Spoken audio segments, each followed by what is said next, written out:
खबर यूपी के झांसी शहर से है, जहां सदर बाजार क्षेत्र में एक पैतृक मकान को लेकर एक ही परिवार के दो पक्षों में विवाद हो गया। सूचना मिलते ही पुलिस मौके पर पहुंच गई। इस मामले को लेकर दोनों पक्षों ने एक दूसरे पर आरोप प्रत्यारोप लगाए हैं। इस मामले को लेकर सदर बाजार थाना क्षेत्र के पन्नालाल कंपाउंड में रहने वाले रिपुसूदन अग्रवाल तथा उनके पुत्र विकास अग्रवाल ने थाने में लिखित शिकायत की प्रार्थना पत्र दिया है। दोनों का कहना है कि उन्हें पारिवारिक बंटवारे में सभी की रजामंदी से पन्नालाल कंपाउंड में स्थित पुश्तैनी मकान प्राप्त हुआ है, लेकिन फर्जी वसीयत बनाकर उनके भाई तथा भतीजे द्वारा न्यायालय में मुकदमा जारी रखा जा रहा है। इस संदर्भ में उन्होंने भी न्यायालय की शरण ली, जिस पर न्यायालय द्वारा उनका उक्त भाग पर कब्जा मानते हुए यथास्थिति का आदेश जारी कर दिया गया, जो आज भी प्रभावी है। इस मुकदमे की सुनवाई 31 जुलाई को होनी है। पिता पुत्र के अनुसार पूर्व में भी उनके भाई तथा भतीजे द्वारा कब्जा करने के प्रयास किए गए थे। विकास के अनुसार उनके पिता रिपुसूदन अग्रवाल 79 वर्ष के हैं तथा आए दिन बीमार रहते हैं। पिछले 2 माह से वह अपने पिता के 2 ऑपरेशन के कारण व्यस्त थे, जिसका लाभ उठाकर उनके चाचा तथा चचेरे भाई ने अज्ञात लोगों की मदद से उक्त मकान पर अनाधिकृत रूप से प्रवेश कर तमाम गतिविधियों को अंजाम देना शुरू कर दिया, ताकि वह उस मकान पर अपना कब्जा जाहिर कर सकें। उन्होंने ये भी आशंका जताई कि विपक्षियों द्वारा उनके मकान में रखा उनका सारा सामान भी गायब किया जा चुका है। प्रार्थना पत्र में उन्होंने मकान पर कब्जा रुकवाए जाने तथा विपक्षियों के खिलाफ कानूनी कार्यवाही किए जाने की गुहार की है। वहीं इस मामले को लेकर दूसरे पक्ष की ओर से दीपक अग्रवाल ने दावा किया है कि वर्ष 2014 में न्यायालय द्वारा उनके पक्ष में आदेश जारी कर दिया गया था और तभी से वह इस मकान पर काबिज चले आ रहे हैं।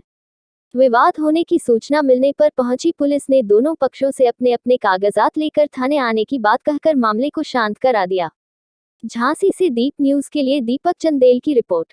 मामला ये लेके आए भैया कि हमारी एक पैतृक संपत्ति है पुश्तैनी, जिसमें हमारी दादी श्रीमती बनारसी देवी जी के द्वारा हमारे को 2 कमरे का मकान बंटवारे में दिया गया था सन 1990 में। और उसके पश्चात हमारे सगे चाचा संतोष अग्रवाल और उनके पुत्र दीपक अग्रवाल के द्वारा अन्यत्र तरीके से परेशान करने के उद्देश्य से एक फर्जी वसीयत पेश करके मुकदमा हम लोग का न्यायालय में चल रहा था। उस न्यायालय में मुकदमे के चलते आज का डेवलपमेंट ये है कि न्यायालय के द्वारा यथास्थिति का आदेश हमारे को दिया गया है, जिसमें हमारे चाचा और उनके पुत्र एवं न्यायालय के द्वारा हमारा कब्ज़ा माना गया है उसमें, और उसके मालिकाना हक को लेकर अभी तक मुकदमा विचाराधीन है, जो कि एक जिला जज न्यायालय झांसी में है। और जिसके चलते हमारे चाचा ने हमारे उस आदेश के अगेंस्ट में हाई कोर्ट से एक स्टे ले रखा है, जिसके चलते नीचे अदालत की प्रोसीडिंग आगे नहीं बढ़ रही है और आए दिन उस मकान पे कब्जा करने का प्रयास करते हैं। अभी विगत 2 माह से मैं अपने पिताजी के ऑपरेशन के सिलसिले में व्यस्त हूँ। मेरे पिताजी का पहला ऑपरेशन 30 मई को किडनी का हुआ और दूसरा ऑपरेशन 10 जुलाई को हुआ, जिसके चलते हम पिछले परिवार सहित 2 माह अपने पिताजी के इलाज में परेशान हैं। वो 79 ईयर्स के हैं। इसी मौके का लाभ उठा करके इन्हीं दोनों के बीच में उन्होंने हमारे उस मकान का ताला तोड़ करके अनाधिकृत रूप से प्रवेश करने का प्रयास किया।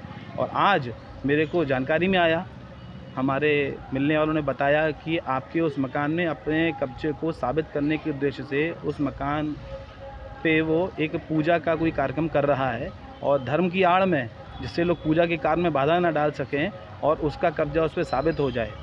अतः इसी के अनुपालन में हम थाना अध्यक्ष महोदय सदर बाजार के पास आज प्रार्थना पत्र लेके यह आए हैं और मैंने उनके समक्ष अपने सारे प्रार्थना पत्र, न्यायालय के सारे समक्ष आदेश उनके समक्ष रखे हैं। और वो वहाँ मौके पे गए और मौके पे वहाँ जाने के पश्चात उन्होंने पुलिस के साथ भी काफ़ी अभद्रता करी।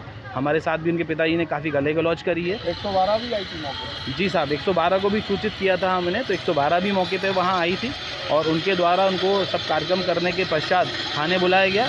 तो उन्होंने बड़ी अभद्रता के साथ में कह दिया कि मैं कार्यक्रम समाप्त होने के पश्चात वहाँ पर आऊँगा। हमारी जी साहब, ये संपत्ति कहाँ? ये संपत्ति साहब सदर बाजार में पन्नालाल कंपाउंड में हमारा पुश्तैनी मकान है, वहाँ पर स्थित है। दबंग के लिए साहब ऐसा है कि हमारे इनका कुछ इतिहास बताते चलें। इनका पूर्व में इतिहास रहा है कि महिलाओं के बलात्कार अपहरण के मुकदमा इनके ऊपर चल चुका है और उसके पश्चात कई मुकदमे इन पर विचाराधीन है। कैंटोनमेंट का एक कर्मचारी जिसको उन्होंने मार दिया था और अपने प्रभुत्व का यूज़ करते हुए, अपना राजनीतिक प्रभाव यूज़ करते हुए इन्होंने उस मुकदमे को एक्सीडेंट में कन्वर्ट करा दिया और उसके पश्चात उस मुकदमे में इन्होंने सामने वाले पक्ष को धमकी दी न्यायालय से जजमेंट इनके अगेंस्ट में हुआ। इनके पास ना तो गाड़ी के कागज़ थे। न्यायालय ने 18 लाख रुपए इनके खिलाफ आदेश जारी किया कि आप इनको मुआवजे के रूप में दें, इन्होंने जो कि आज तक नहीं दिया। उस परिवार को थाने में तहरीर दे दी? हाँ, मैंने थाने में तहरीर दे दी है। किसके खिलाफ दी है? मैंने तहरीर अपने चाचा संतोष अग्रवाल और उनके पुत्र दीपक अग्रवाल के खिलाफ तहरीर दी है, और उनके साथ अन्य जो उनके रिश्तेदार हैं और जो अज्ञात लोग जो उनके साथ में, जिनको मैं शिनाख्त कर सकता हूँ, देखने में पहचान सकता हूँ, उनके खिलाफ मैंने प्रार्थना पत्र दिया हुआ है।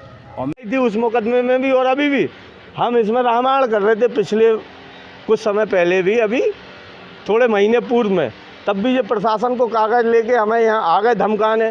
और इन्होंने सितंबर और अक्टूबर और नवंबर माह में एक हमारे दोस्त को फ़ोन करा था रिकॉर्डिंग में, जिस रिकॉर्डिंग में ये आपके फेवर में हुआ इस मकान का जजमेंट हमारे फेवर में है साहब।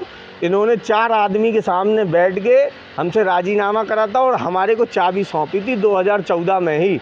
तब से लगातार प्रयास कर रहे।